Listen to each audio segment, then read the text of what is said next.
Hello friend, good morning, welcome back to mother channel. দেখো সকাল সকাল মায়ের পুজো হয়ে গেছে। তো এখানে আছে জবা আর সাদা ফুল। এখানে মা আজকে অনেক ফুল পেয়ে গেছিলো। দেখো কত ঠাকুরকে দিয়েছে। এখানে সাদা ফুল তো অনেক এনেছিল। আর আজকে পাশের বাড়ি দিদুনদের বলতে দিদুনদের পাশের বাড়ি মানে মাছটা দিয়েছিল ফুলটা। জবা ফুলটা ওরা প্রতিদিনই দেয়, আজকে মনে হয় ওদের বেশি হয়েছিল, তার জন্য দেখো লাল টকটকে জবা সবজি কাটছে। কি কাটছে তোমাদেরকে দেখায়। দেখো এখানে মাছ কালকে ভাজা ছিল, মা এখানে আলু কাটবে, টমেটো, পেঁয়াজ, এখানে চা বসিয়েছিল, এক্ষুনি ভাতবো। ভাতটা বসিয়েছিলাম। আর মা কি তরকারি হচ্ছে?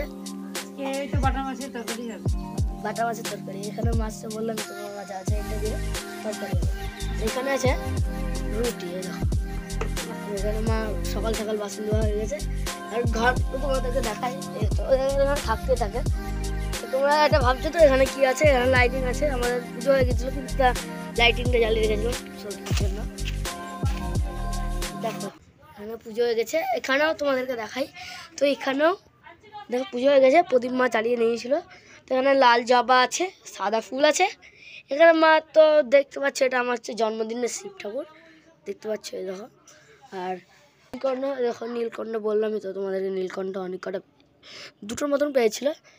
দেখো কি সুন্দর করে সাজিয়েছে, কি সুন্দর লাগছে। দেখো এখানে মা প্রদীপ ধূপকাঠি সব জ্বালিয়ে দিয়ে। এখানে দেখো দিয়েছে। এখানে আমাদের তারাপীঠের মা। তো আমরা কিছুক্ষণ পর ফিরে আসছি। এলাম অনেকক্ষণ পরে তোমার সাথে কথা বলতে। হ্যাঁ, এখন বাজে 11টা। আমি ছেলেদের খাওয়া দাওয়া করিয়ে নিজে খেয়ে দিয়ে আর খাওয়া দাওয়া করে তারপরে স্কুলে গেছিলাম। স্কুল থেকে এইমাত্র এলাম। তো দেখো বুঝতে প্রচণ্ড ঘেমে গেছে। দেখো দেখো ফ্যান চালিয়েছে ওপরে, দেখতে পাচ্ছ? এই যে ভীষণ আসতেই ফ্যানটা চালিয়েছি। চলো ঠিক আছে, একটু হাওয়াটা খাই, ঠিক আছে? তারপরে আবার দেখা করছি তোমার সাথে, পরে কথা বলছি, ঠিক আছে? একটু রেস্ট নিই। এই যে বন্ধুরা, আমি কিছুক্ষণ রেস্ট নিলাম। রেস্ট নেওয়ার পরে দেখো দেখতে দেখতে 1টা বেজে গেল। তো আমি আবার স্কুলে চলে এসেছি ছেলেকে নিতে। হ্যাঁ, ওরা ভেতরে আছে, আমি বাইরে আছি। তো এই যে আমরা চলে এসেছি বাড়ি স্কুল থেকে। আর এখন করছি ডিমের পোচ। হ্যাঁ দেখো সবাই মিলে ডিমের পোচ খাচ্ছি বসে। এই যে বন্ধুরা দেখো, ডিমের পোচটা ভীষণ নরম তুলতুলে হয়েছে ভেতরটা। হ্যাঁ, আমারটা লঙ্কা দিয়েছি। আর আমি ও খাবে তো, বা ছোটো ছেলের জন্য লঙ্কা দিইনি আর কি। দেখো দেখতে পাচ্ছ, একটু ভেঙে দেখালাম তোমাদের। আমাদের বাড়ির সবাই ডিম খেতে ভীষণ পছন্দ করে। দেখো দেখো, ও প্রথমে দেবো না বলেছিলাম, আর যখন দেবো বলেছি তখন ও কতটা খুশি দেখো। আর আমি চলো আর কটা ভেজে নিই। এবার ভাবলাম একটু অমলেটই করে নিই। চলো অমলেটটা করি, তারপর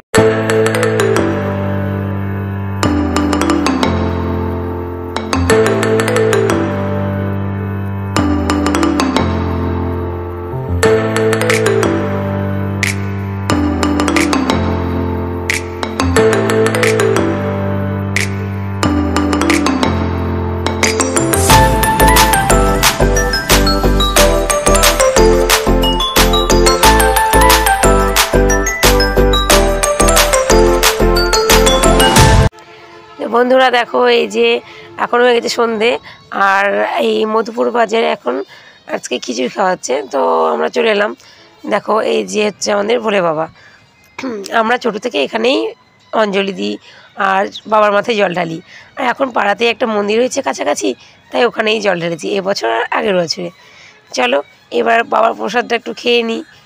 খিচুড়ি খাওয়াচ্ছে, খিচুড়ি প্রসাদ তো আমাদের সবার ভালো লাগে। এই যে ছোটোটা বসে পড়েছে, আমিও বসে পড়েছি। এদিকে দেখো মা, এদিকে বড় ছেলে আর বৌদিরা আছে সামনের দিকে, তোমাদের দেখাবো একটু পরে। এই যে চলে এসেছে দেখো এখন খিচুড়ি, এই যে পায়েস, চাটনি। আমরা না সামনের দিকে না বসে, মানে যেতে এটা সামনে পড়েছিল, তো এই জন্য আমরা ওখানে বসে পড়েছিলাম। দেখছি এটাই লাস্ট আর কি। তো বৌদিরা সামনের দিকে এগিয়ে গিয়ে বসেছে, আর জায়গা ছিল না। আমরা শেষে বসেছিলাম, তাই চাটনি পায়েসটা আগেও দিয়ে দিয়েছে। কী আর করবো, চলো একসঙ্গে খিচুড়ি করেই খেয়ে নিচ্ছি। খেয়ে নিই। আর চলো ওদেরকে দেখি ওরা কত দূরে আছে। আর কত সুন্দর লাইটিং তোমরা দেখতে পাচ্ছ। হ্যাঁ, আর এই দেখো বৌদিকে খুঁজে নিয়েছি। খুঁজে নিয়ে এখন যাচ্ছি আমরা বাড়ি। দেখো রাস্তায় গল্প করতে করতে যাচ্ছি সবাই মিলে। नाचेंगे आज भोलेनाथ की शादी, हम तो नाचेंगे। भोलेनाथ की शादी हम तो नाचेंगे नहीं, हम खाना खा के घर जाएंगे। ठीक है चलो।